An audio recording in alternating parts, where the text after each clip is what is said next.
Hello, my name's Katherine Summers, and this is a story I wrote for a little girl I know called Nikki, who lost her mummy. Maybe you've lost someone, or you know somebody who's lost someone, so this story is especially for you. The Dead Parents Committee by me. Nick was 5 years old. She had brown hair and hazel eyes, and just sometimes she could yell very loud. However, today she was feeling very thoughtful and quiet. Nick got into the car, scrunched her eyebrows together and asked, "Do grown-ups cry?" "What makes you ask that question?" I asked, wondering how to answer. "Because grown-ups do cry." "My mummy cried," Nick declared. Her mummy had died a few months ago. To emphasise the importance and the upside-downness of her feelings, Nick pulled out her spare clothes from her bag. She put her socks on her hands and her knickers on her head. Now up in heaven, Nick's mum Susie wasn't very happy with the state of things. She hadn't wanted to die, and most certainly hadn't wanted to leave her little Nick, whom she loved with all her heart. It just so happened that up where she was, there were quite a few dead mums and dads and grandparents who felt the same way. And they all got to chatting over celestial tea and scones. Special ones, very fancy. "We'll form a committee and we'll go and talk to God," they declared. And that's just what they did. They all fronted up at God's office with its spectacular views of the world. "Yes," said God, looking a bit wary.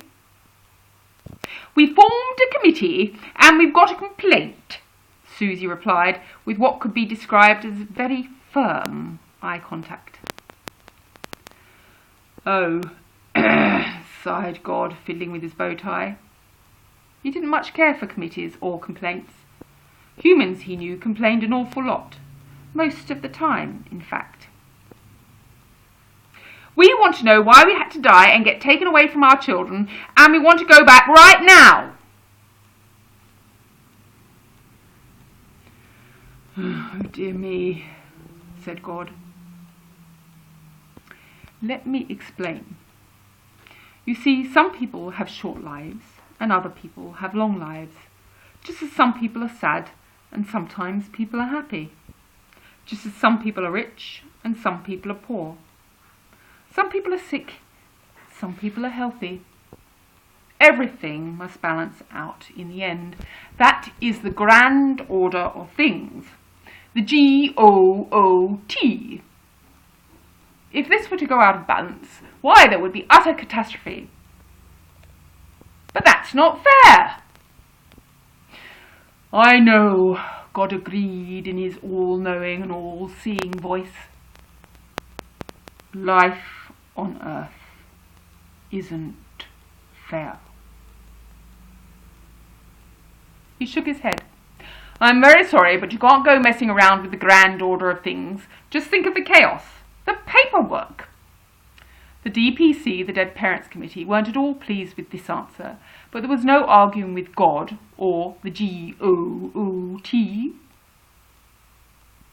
That night, Susie, Nick's mum, sat up in bed with her celestial laptop.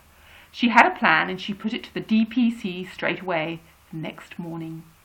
They all rushed immediately back round to God's office.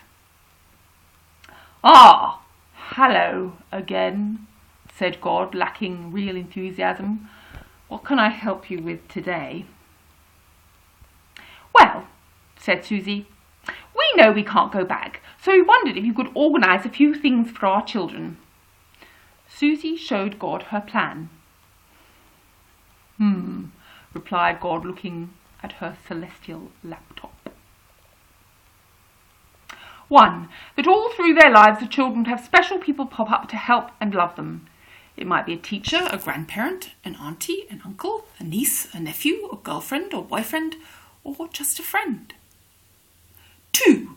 That the children would get special signs, like on a spring day when a butterfly lands just nearby and shows its beautiful wings, or when a rainbow arrives in the sky, or when you look at the stars at night and see a star shooting by.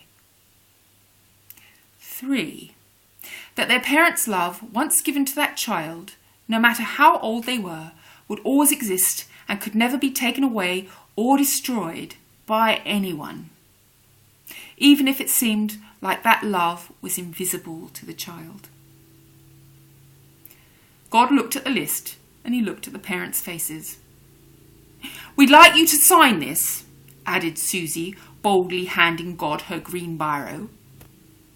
All the parents nodded in heartfelt agreement. And do you know what?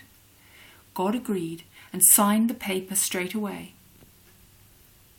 Nick came to realise that love arrives in all sorts of surprising ways, and just sometimes nice things happen to offset the bad or the sad.